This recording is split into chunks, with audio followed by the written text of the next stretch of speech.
The Broncos are coming off a huge win against the Lions, and they're looking to secure their first consecutive win of the season, coming back home facing the Indianapolis Colts. Our offense came alive after a rough outing against the Steelers, but it wasn't a clean game. Bayard threw an interception, and Lester Banks fumbled the football near the goal line. The big difference maker was the return of Marvin Mims. Bayard was able to find him as a legitimate option, which I thought would also open up Kendrick Whitworth's routes. However, with Whitworth's recent struggles, we've decided to bench him for one game to help him get his head straight. Donnell Brown will be our third option today, and we'll see if he can build on his recent success. Defensively, Brandon Glover was a key piece in the win against the Lions, forcing a fumble, but unfortunately, he'll be missing this game due to an injury. The guy we really need to step up in recent weeks is Glenn Ramsey. We know he's a dominant player, he just hasn't had the chance to show it due to his own injury issues. And hopefully he can provide some more spark to his game today. We finally get to return home and we get to play the Colts, who have a 5-4 record. And 3 of those wins come from beating all the AFC West teams except us, and they're looking for their sweep today. The Colts offense is powered by Jonathan Taylor, who already has 9 touchdowns this season. Our run defense will face a major test containing both Taylor and quarterback Anthony Richardson. Richardson is dangerous on the ground but prone to make mistakes in the air. He's currently 3rd in the league for interceptions with 8. This offense also signed Keenan Allen this offseason, but he will not play in this one due to a significant injury. But Josh Downs is stepping up big time with more targets heading his way. In fact, he has 4 touchdowns all year, and he got them all within the last 3 games, and will be a key contributor mostly from the slot, I would presume. For their defense, we need to be wary of Kenny Moore. He's currently the league leader in interceptions. Spencer Bayard needs to be cautious with his passes to avoid turnovers, especially considering that he threw his second one last game. While being cautious, the Broncos will need to come out today with some tempo like they did the last game in Detroit, so that we can finally capture our first consecutive win of the season. We've got the talent, we've got the heart, and we've got the home crowd behind us, as the Broncos offense will lead us out on the field. Ball security is the focus today. We can't afford turnovers like they did the last game. Bayard needs to make smarter decisions, and Banks needs to protect the football. If we can do that, we'll put ourselves in great position to score early and set the tone for the game. Banks gets it going right. Good blocks, catches the edge, turns on the Jets at the 40 and down at the 31 of the Colts. Massive start for the Broncos as Banks picks up 36 on his first carry of the game. They are in the pistol now. Back to Banks. He finds space again, and this time a more reasonable gain of 4. He had over 120 yards with a score last game, and he's well on pace to surpass that if he keeps this up. Pereira now in on this play. Running the stretch, Bank hesitates, and that slight move will only gather him 2. And now the Broncos will face their first 3rd down. From the gun, Mims lined up to his left. Bayard scans, throws, and it's behind Mims, who couldn't hold on. And they'll need to settle for the field goal. Missed opportunity on a strong opening drive. We hope that's not the whole picture of how our offense will run today, but at least the Broncos will be up to start this game. Down 3-0, in comes Anthony Richardson and the Colts offense. This guy is a dynamic quarterback for the Colts. He's been a dual threat nightmare for defenses all season, leading his team with both his arm and his legs. Gonna be interesting how the Broncos contain him and Jonathan Taylor in the backfield. As they start off with Taylor, no, Richardson keeps it and finding room and accelerating. An early rush of 6. His ability to read the defense and make quick decisions is on display right from the start. Now under center, quick throw and a first down.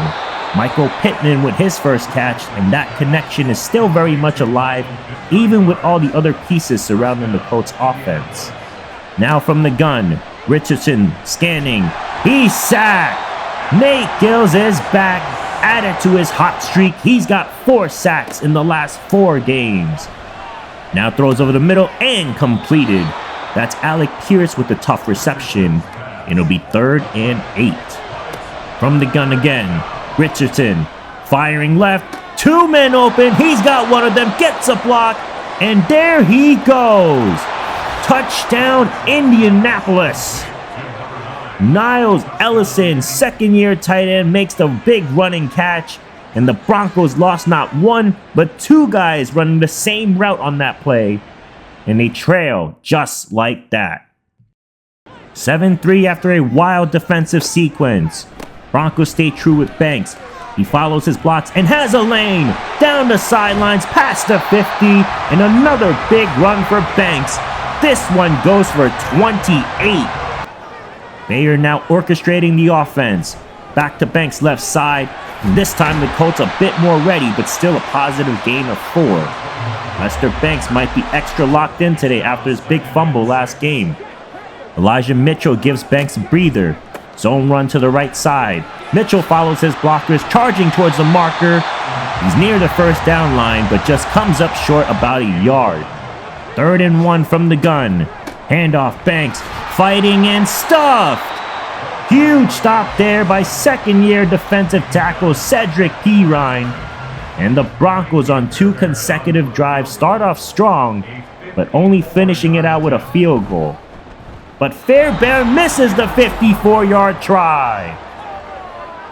In a game where every scoring opportunity counts, we just shot ourselves in the foot by leaving points on the field. And now the Colts can salivate on this boost of momentum. Start of the second quarter now. Taylor takes the handoff, but Drew Sanders bursts through the line and shuts him down for a loss. Sanders continues to be a force on defense, making impactful plays and showcasing his growth every game. As Ellison has another catch, but this one only for a short gain, which will bring about 3rd and 9. From the gun, Richardson, now scrambling. He's going to tuck it and run, but Gills will track him down for only a gain of 1. From the 42, the Colts are a bit ambitious here as Matt Gay will take the 59-yard try, right hash. And that kick will travel far, but nowhere near from being good. And now both teams have missed a kick, and the Broncos get away with a missed opportunity, but can they seize on the Colts' mishaps? Man in motion on the first play. It's a toss out to Banks. Gets a few blocks, but only manages to reach midfield. I wonder if Banks has another 20-plus yard run in him again. He'll get the screen here. Pancake City by Devin Pryor, and bursting forward is Banks for a first down. It's been pretty much all runs in this game, so that was Bayer's first completion of the game, and it goes for 14. And now Dobbins gets swallowed up in the backfield by DeForest Buckner. As the Colts have an injury to sort out, we'll see if our offense can sort themselves out on the next play. Lined up under center, back to Banks, and Buckner bulldozes through again. DeForest Buckner, a menace in the backfield, and a 3rd and long for the Broncos. Running game struggling for the first time today, won't matter on this play. As Bayer throws left, Sutton makes the catch, evades a tackle, and races into the end zone for a touchdown. After scoring 2 touchdowns in the previous game, Courtland Sutton extends his scoring streak with another one.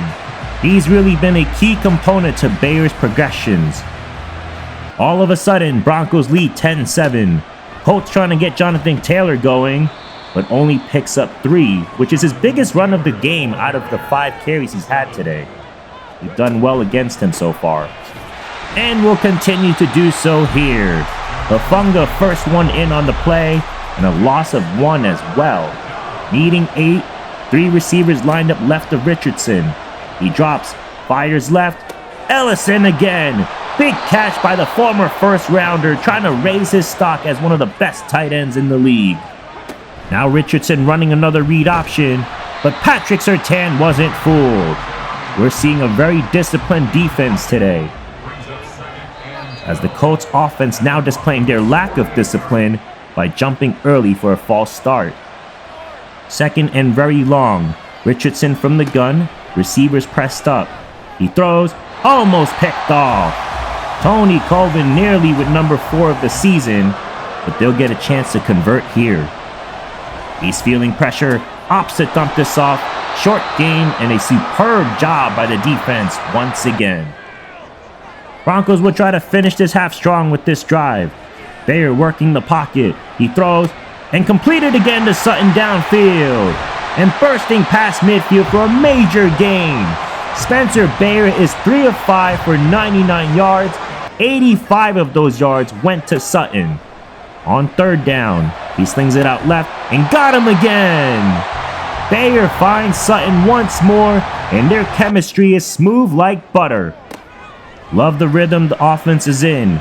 Launches it right, and Bayer spreading the wealth as Mims is in the action for his first catch of the game.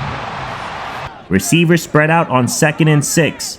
A minute to go. He's going for it all. End zone. Touchdown! Marvin Mims Jr. will expand the Broncos' lead by 10 and has his first touchdown of the year. We needed this offense to pick up where they left off last week, and that's just a beautiful read by SB3 to find Mims and exploiting that man coverage. We still left time for the Colts to do something here. They will obviously throw. He's feeling pressure, tries to run and chase down. Nate Gills has been electrifying and he's back to form. 2nd and long. Broncos send the blitz. Richardson unaware and taken down again. Carl Barrington with the sack, and he's getting more comfortable with his new role. Colts will run and they won't get much. And we get a tough break here. Glenn Ramsey will limp back to the locker room and he would not return.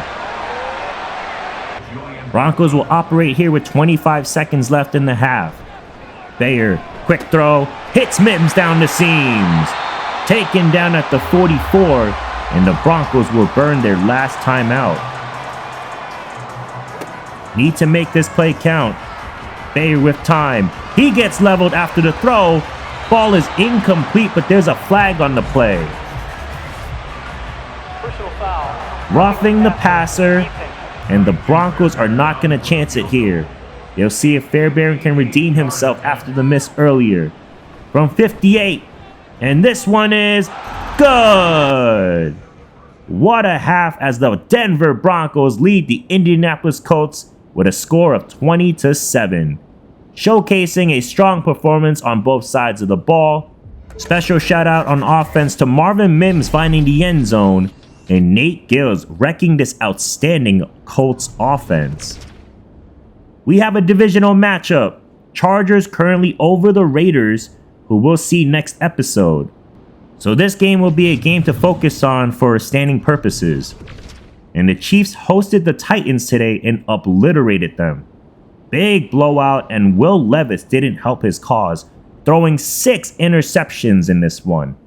As the teams head into the second half, the Broncos will look to maintain their momentum and continue executing on both offense and defense. From the 25, handoff to Taylor, and just no space for him today. We have kept them in check, going under 2 yards per carry. Yikes.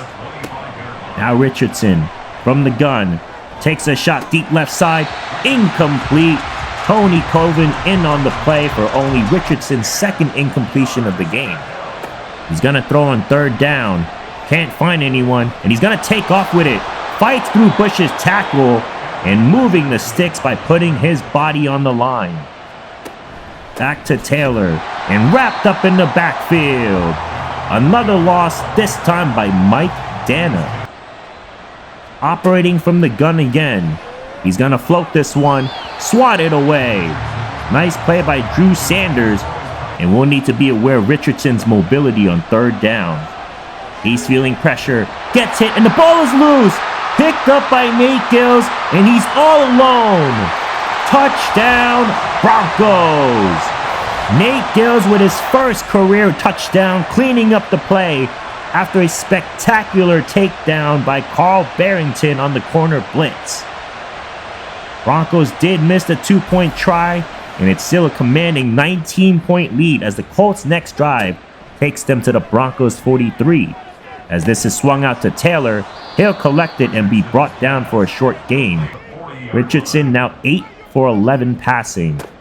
As Taylor gets it here, and this time the hole opens up for his biggest run of the day. I love how we played against him today. We got to maintain that same focus going forward.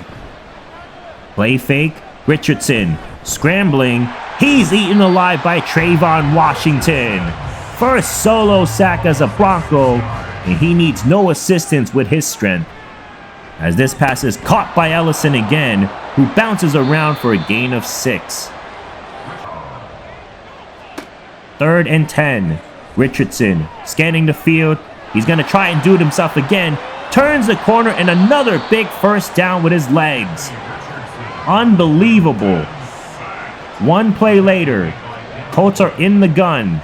Looking for a man. He goes to Taylor. Intercepted! Talanoa Hufanga with his first as a Bronco. And Denver is able to force back-to-back turnovers. This is the first drive for the Broncos in the second half. They've been sitting for quite some time, as Mims gets a touch and only able to find room for a couple. 2nd and 8. Handoff Banks. Thought he had room, but the Colts were all over him, and we'll need to rely on him a bunch with our current lead. Obviously throwing here though.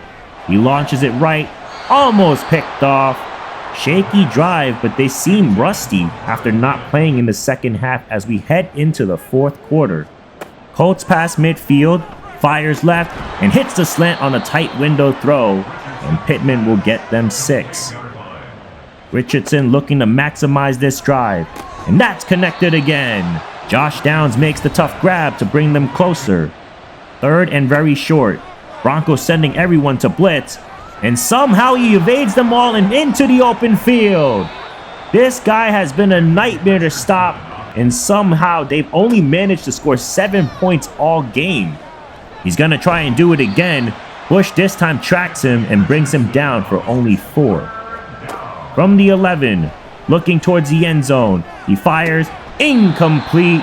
Hufanga once again makes a brilliant play, and the Colts will call on their special teams. Matt Gay to boot this up, and we have a 2-possession game.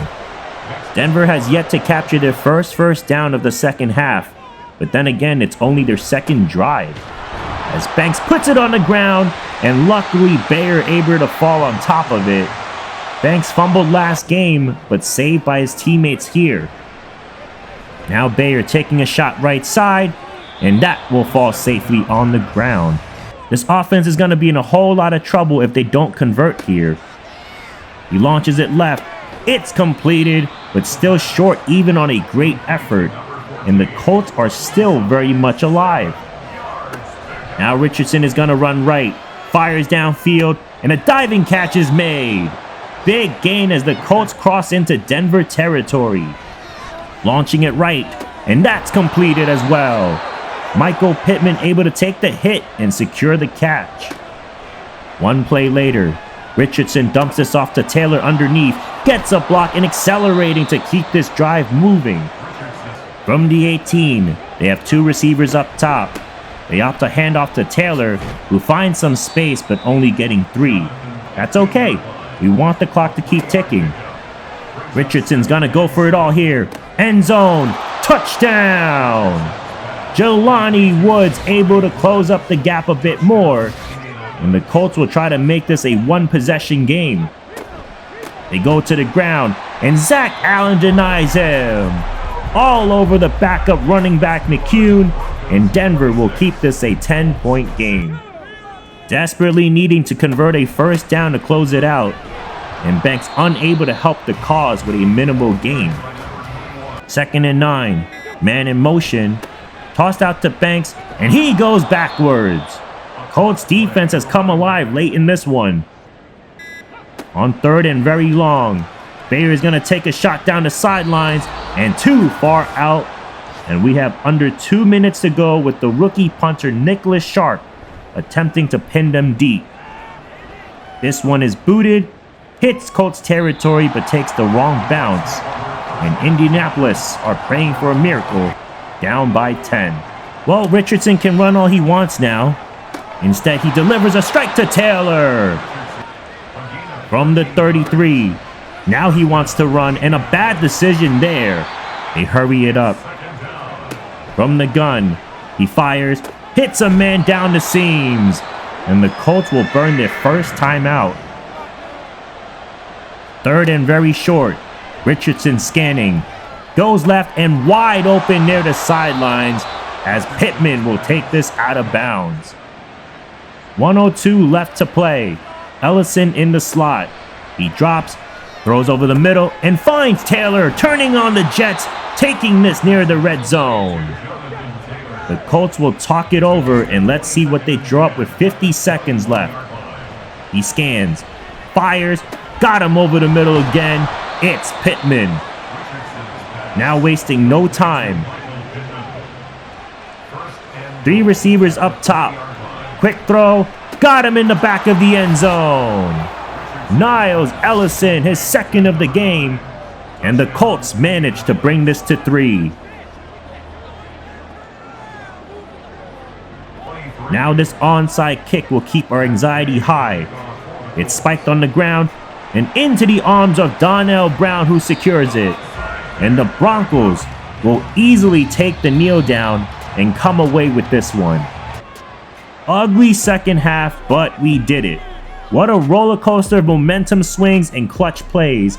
Despite Denver's initial success, the offense struggled to maintain momentum in the second half, largely due to the lack of time of possession. In fact, we didn't even register a first down, which is frightening to think about. However, Bayer did have a really good game in the first half, finding Mims in the end zone, and the connection with Sutton still a major factor, and the defense held strong. We added tons of pressure on Richardson, especially in the third quarter when Barrington opened it up with a forced fumble, and Hufanga able to snatch the interception to drive after. But I'm not gonna lie, that was scary at the end when the Colts just didn't quit. They just kept scoring and finding ways to dissect our defense, especially in the fourth quarter. But thankfully, we did just enough in the first half, including the defensive touchdown to hold them off. But we also just cannot put ourselves in that kind of position again. If we're up big, we gotta close out the game at least by picking up a first down or even finding the end zone one more time. Despite the scare, we can celebrate the fact that we have our first consecutive win of the season, and each game is going to feel more and more important as the season continues. Some key guys I want to highlight is Talanoa Hufanga. I knew signing him in the offseason was going to help our secondary, but he did everything you can ask for in this game, and I'm thrilled he's with us. Some bummer news out of that game is that Glenn Ramsey will miss another 4 weeks. This will officially have him at 8 games that he's missed this season, and it's becoming a glaring issue for us when you have the talent that he has, but unable to stay on the field. We'll rely on Javon Kinlaw, and I do feel confident with our line now that Trayvon Washington is in the middle of that pact. We'll see if we can address that defensive line more in the offseason though. Kendrick Whitworth was granted, let's say, a personal day, but next game will be his final chance to prove to us that he belongs in the starting lineup. He's just too young and too talented to be given up on, and we will start him next game, but he's got to show us that he deserves it. But a big game, next one against the Raiders. Finally a divisional matchup, and now it's going to be a big one.